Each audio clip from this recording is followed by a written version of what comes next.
Comment interpréter les données de la Search Console quand tu n'es pas du SEO et quand tu n'es pas webmaster? Tu vas voir, ton éclairage va être complètement différent, mais ça va booster ton entreprise et surtout, ça va te permettre d'attirer des clients par rapport à ton positionnement sur le marché. Alors que le webmaster, son intérêt, c'est qu'il est, au taquet de trafic web et que la personne du SEO, que tu sois trouvé sur, des requêtes qui concernent ton métier et que tu aies quand même, pas mal de trafic. Donc tu vois, entre tes intérêts business, les intérêts de la personne qui fait le SEO et le webmaster, des fois c'est pas toujours conciliable.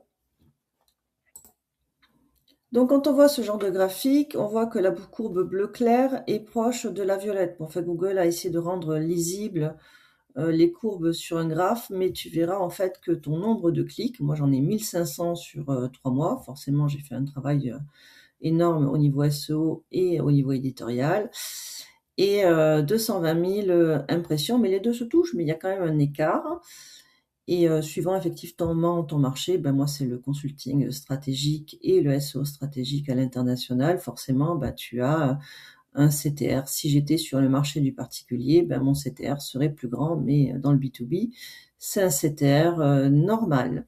Et ta position, là, c'est la position de mon site au global, sachant en fait que mon site est un .com, donc il rayonne en fait sur, plein de pays, même si j'ai des pays, très ciblés au niveau de ma stratégie de contenu. Donc tu vois en haut, il y a marqué «Ajouter un filtre» et tu peux sélectionner le pays pour voir ton positionnement au global.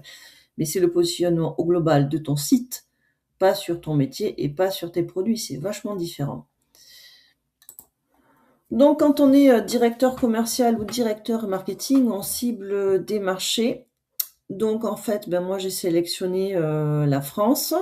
Forcément, quand je cible la France, mon taux de clic n'est pas le taux de clic global, que, j'avais là et un taux d'impression, légèrement, plus faible. Par contre, un CTR, beaucoup plus important parce qu'effectivement ma stratégie, de contenu, s'adresse au marché, français et mes contenus sont avant tout, sur la France avec, voilà, quelques orientations un peu sur la Suisse, le Canada et la Belgique, mais c'est quand même très orienté pensée française et mon site est structuré selon une logique française en termes de recherche de contenu, pas tout à fait comme une logique canadienne, belge et cetera. Donc c'est vrai que la structure du site impacte énormément en fait, ton trafic, mais là on est dans vraiment le métier du SEO et du SEO stratégique. Donc mon site est en phase, donc de référencement sur Google, sur un métier, et un métier en fait où les gens produisent du contenu et savent se référencer. Donc comment Google comprend ton entreprise sur le marché visé? Déjà, est-ce qu'il a compris ton métier? Alors moi j'ai de la chance, mais j'ai quand même bossé pour ça. J'apparais sur conseil et marketing Pays basque en 5e position et après sur la France, il me teste en fait sur consultant SEO, même si je suis au Pays basque, parce que je vends des prestations en ligne, mais aussi parce que j'ai une stratégie éditoriale un peu, différente.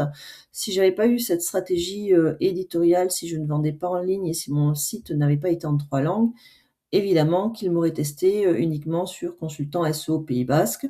Là, dans le graphe, j'apparais en 5e, position, sur, Google. Voilà. Et après, dans ton graphe, en fait, va apparaître, sur quel sujet, en fait, Google, t'estime pertinent par rapport à son public à lui. Lui, Google, en fait, Google Search, c'est la recherche d'informations. Donc effectivement, Google, il me trouve intéressante pour les sujets d'hypersensibilité et d'hyposensibilité. Ce n'est qu'un article.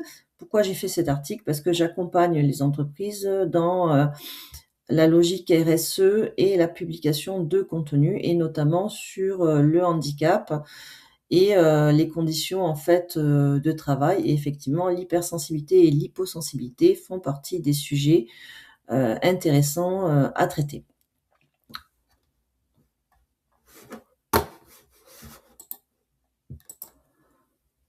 Donc on était sur, l'audience par rapport au positionnement de ton site, sur un marché et du coup, j'avais commencé un peu sur la valeur ajoutée, hein, puisqu'on était sur une, stratégie éditoriale. Donc là, je rejoins un peu les marketeurs, chevronnés et du coup les responsables de communication.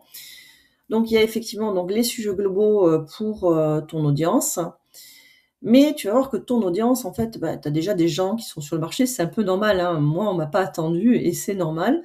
Donc en fait, c'est Google, il te montre dans la Search Console à quelle intention de recherche tu dois répondre pour que Google propose ton contenu à ses utilisateurs pour être cohérent.